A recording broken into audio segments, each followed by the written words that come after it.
Bonjour à tous, bienvenue dans ce deuxième chapitre sur le clair-obscur, cette technique qui permet de dessiner en travaillant les ombres et la lumière. Dans la vidéo précédente, nous avons dessiné un groupe de personnages rassemblés autour d'un feu. Aujourd'hui, c'est comme si nous faisions un zoom au cœur de ce groupe pour dessiner le feu de camp en lui-même. Voilà, j'ai déjà délimité l'espace de mon dessin. Le sujet, c'est une marmite installée sur une petite construction rudimentaire de bois. Donc je commence par dessiner les lignes principales. Les branches constituent les lignes directrices. Je ne dessine pas encore à ce stade-là. Pour l'instant, je prends des repères. Ici repose une branche importante. Le bois, il pousse de manière régulière. Alors parfois il peut avoir des petites saillies, mais il est relativement régulier. Donc j'essaye que les deux lignes soient le plus régulières possible. Pas trop de parallèles, c'est pas une histoire de règles et de lignes droites, c'est vraiment une histoire de rapport entre ces deux lignes qui vont faire un bout de bois homogène qui va apparaître plus tard à l'ancrage. Ici, j'ai une forme de crochet naturel constituée avec la forme de la branche. J'appuie volontairement sur le crayon parce que je filme, mais vous, bien sûr, vous pouvez avoir un trait beaucoup plus léger. Au pied de cette construction, j'ai des rondins, des bûches. Il y a des histoires de raccourcis parce qu'elles sont un petit peu en perspective. Ça, la perspective, je la traiterai plus tard dans une autre vidéo. Pour l'instant, je prends des repères. J'ai une bûche qui va être la bûche la plus importante, avec un fort raccourci. Le bois est fendu par endroits. Ici, elle repose, donc j'ai une ombre. Le feu se situe à peu près là, dans cette zone.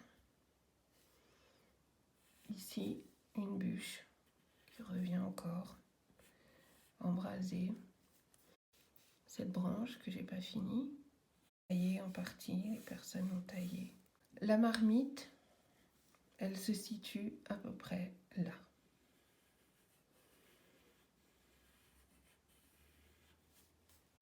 Donc le dessus est une ellipse.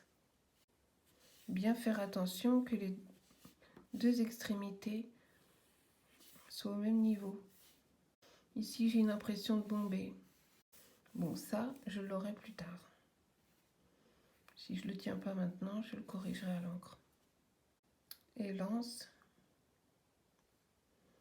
c'est un trait franc, passe par-dessus. Voilà, ça c'est faux. Voilà, tout ça n'existe plus.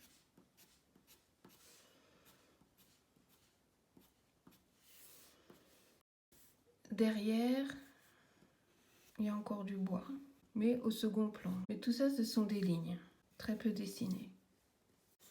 Voilà, tout ça de la végétation. Alors pour passer à l'ancrage, je vais commencer par marquer les zones les plus claires de la composition. Alors la végétation, il n'y a pas vraiment de façon de la dessiner.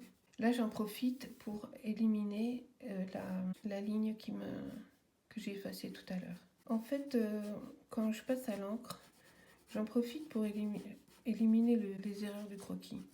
Dès le départ, d'entrée. C'est la première chose que je fais avec l'encre. Et repérer les zones plus ou moins claires. Dans un premier temps, aller toujours dans le même sens. Alors ici, cet obstacle-là, il ne faut pas trop le contourner. On imagine qu'il passe derrière.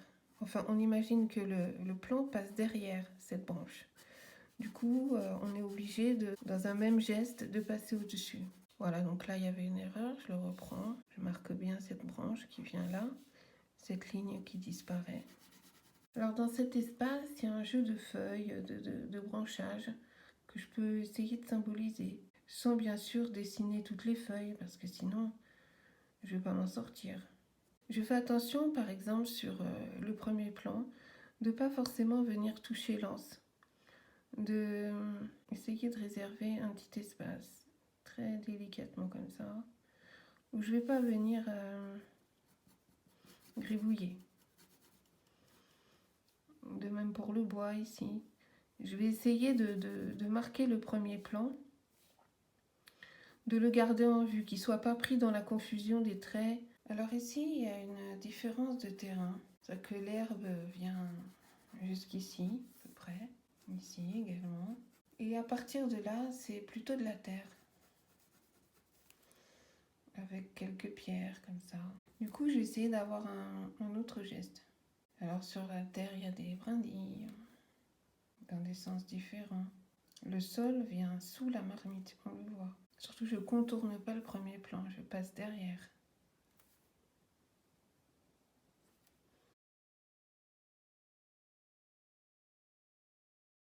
Voilà, donc ici, on voit qu'on a un réseau de lignes qui est plus clairsemé que celui-ci.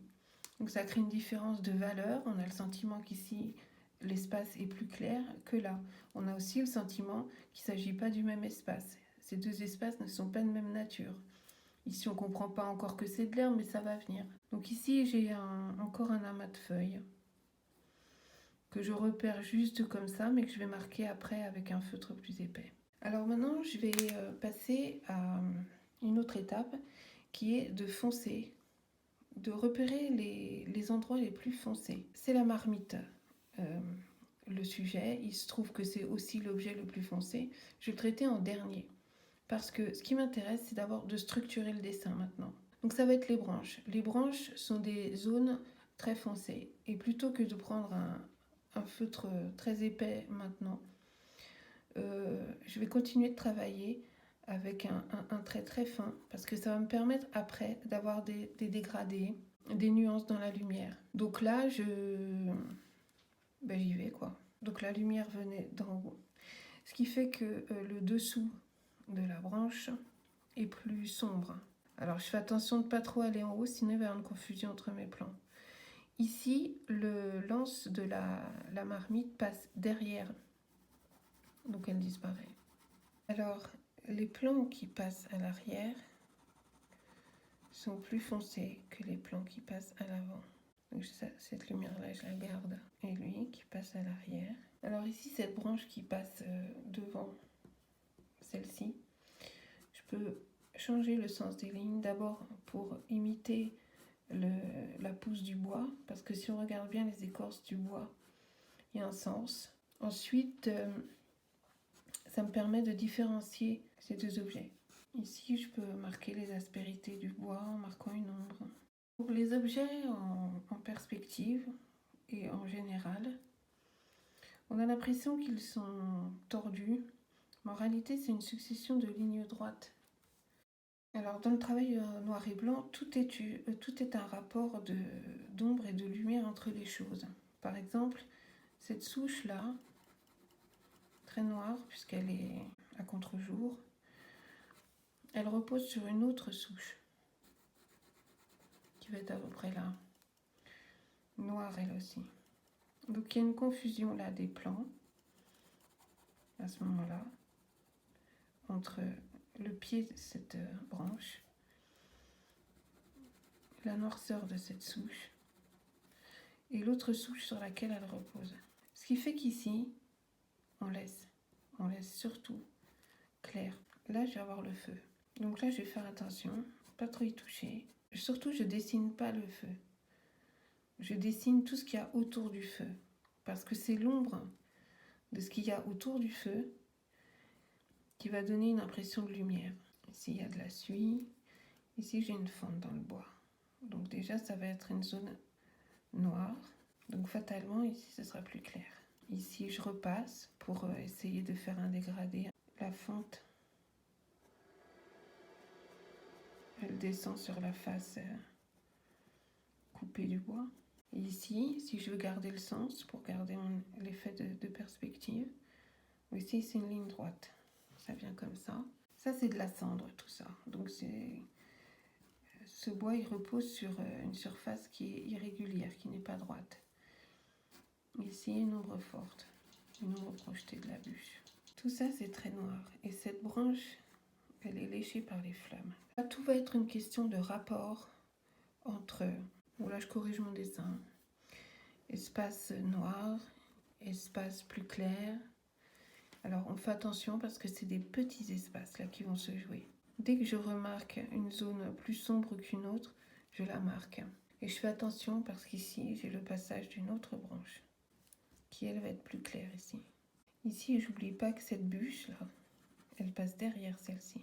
Cette zone là c'est de la cendre. Alors il y a des ombres fortes et puis il y a des endroits laissés un petit peu en poussière quoi. Il faut que je laisse des blancs. Ici il faut pas que je touche davantage parce que c'est en feu. Il y a des morceaux de bois brûlés que je peux marquer par des masses comme ça. Ça c'est une pierre blanche, intéressant dans la composition, je la laisse. Ici j'ai une bûche qui passe devant, qui repose dans la cendre, alors je vais la marquer. Quand j'ai des espaces comme ça, je reprends le traitement de l'arrière-plan pour marquer que ça passe à travers. Alors ici je peux foncer un petit peu davantage le sol, parce qu'en fonçant et en touchant pas à la zone du feu, je vais imiter une zone de lumière. Alors le feu est sous la marmite, ce qui fait que la partie qui est derrière elle n'est pas touchée par cette zone de lumière. Ça se passe là. Cette branche-là est vraiment à l'arrière-plan. Là, j'en profite pour dessiner toutes les lignes directrices, même celles qui sont tout à fait au dernier plan.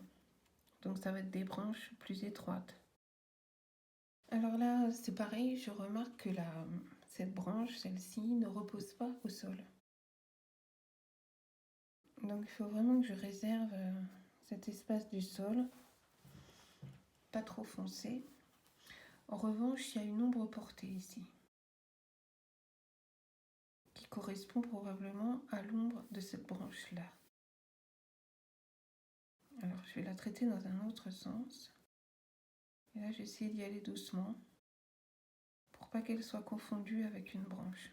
En revanche, elle se confond, enfin l'ombre croise le bout de cette branche-ci. Alors l'ombre portée, elle recouvre tout. Elle passe sur les pierres, elle passe sur l'herbe, elle est assez droite. Plus elle s'éloigne de l'objet, plus elle est large. Il y a d'autres ombres portées à droite, à gauche, puisqu'il y a beaucoup de paille, donc je peux foncer des petites zones comme ça. Voilà, donc là j'ai marqué toutes les lignes directrices. Maintenant je vais passer au sujet central en réservant des zones de clarté pour d'une part marquer la lumière du soleil qui vient d'en haut et le feu qui vient d'en bas. Toute cette partie-là va être dans l'ombre. Pour le moment, je continue de remplir au feutre fin parce que si je passe à un feutre beaucoup plus épais, je vais avoir une différence trop brutale de traitement. Donc tant pis, ça prend un peu plus de temps, mais le rendu, il gagnera. Alors ici, le couvercle, c'est un traitement un petit peu particulier. Ici, il est bombé. Ce qui va marquer ce bombé, c'est que la ligne là que je dessine pas, elle rentre ici. Là, je suis un peu embêtée parce que je ne peux pas tourner ma feuille, sinon je l'aurais tournée. Et toute cette zone-là est assez claire. Et ici, j'ai une trace de lumière tout le long. Le couvercle a un bord. Et ici, j'ai l'ombre portée. Ici, j'ai des anneaux de métal où va venir s'accrocher l'anse. Alors maintenant que j'en suis là, je vais essayer de dégrader légèrement les valeurs. Alors, en noircissant un petit peu les zones qui ne seront pas centrales pour que l'œil, machinalement, se dirige vers la lumière. Le but, c'est de revenir le moins possible avec le blanc. Je vais vraiment essayer de ne pas utiliser le blanc à la fin du dessin. Mais je m'autoriserai à le faire si vraiment il y a des zones qui me déplaisent. Alors quand je travaille comme ça sur les surfaces, très légèrement parce que j'ai commencé en y allant fort, donc j'essaye d'avoir un geste un petit peu opposé pour donner au dessin des nuances. Je fais attention de traiter tout en même temps chaque partie du dessin, le haut, le bas. Là, si je reste un petit moment sur le côté, je vais faire attention de revenir un peu par là. Je pourrais mettre avec un gros feutre tout noir, mais j'ai envie de laisser du grain comme ça. Le feutre noir, on va l'utiliser après, mais vraiment en dernier, parce que le feutre plus épais noir, une fois qu'il va être appliqué, On ne peut pas revenir dessus. Une tache noire, c'est fini après. Ici, sur le couvercle, j'ai un effet d'éclairage. Il y a une ombre forte ici. Et il y a l'ombre portée de l'anse qui fait quelque chose comme ça. Maintenant, on va utiliser un feutre plus épais. Alors moi, je me suis fait avoir, j'ai plus de noir. Le gris foncé est quand même assez proche du noir.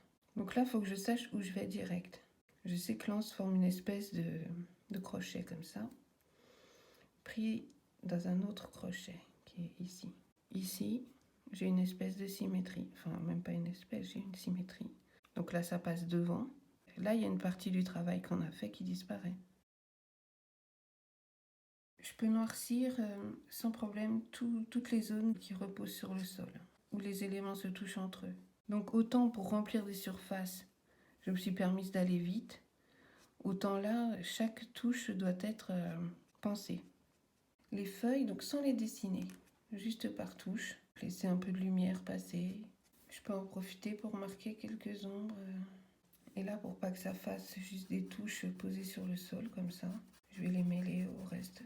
Donc je noircis encore. Mon dessin est déjà très noir, donc je prends des risques là. Voilà, j'ose plus travailler le noir parce que c'est déjà très noir. Et du coup, je vais pas m'empêcher de revenir au blanc. Alors quand on revient au blanc, c'est que bon, on a mal anticipé certaines zones. Et j'ai quand même choisi de laisser ce dessin, de vous le montrer en vidéo. Parce que c'est important aussi de savoir qu'on peut se tromper. Qu'un dessin n'est jamais foutu. Vraiment, s'il est foutu, c'est que, bon, bah, en principe, on doit pouvoir arriver à en faire quelque chose. Et si je vous montrais uniquement des dessins que je sais faire par cœur, bah, ça n'aurait pas tellement d'intérêt pour moi, d'une part. Et en plus, ce serait un peu mentir, parce que dessiner, c'est apprendre et se mettre en danger, et c'est observer. Si je vous montre que des trucs que je sais faire par cœur, je vois pas bien l'intérêt. Alors le blanc, il se travaille comme le noir, léger. J'essaie de créer des petits mouvements herbeux comme ça.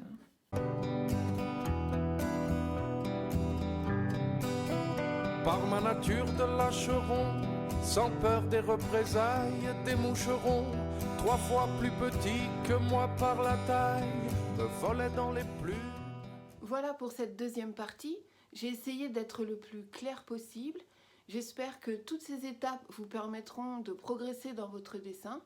De mon côté, je prépare une 3e vidéo sur le thème du clair-obscur avec pour sujet le portrait et les visages. Ciao!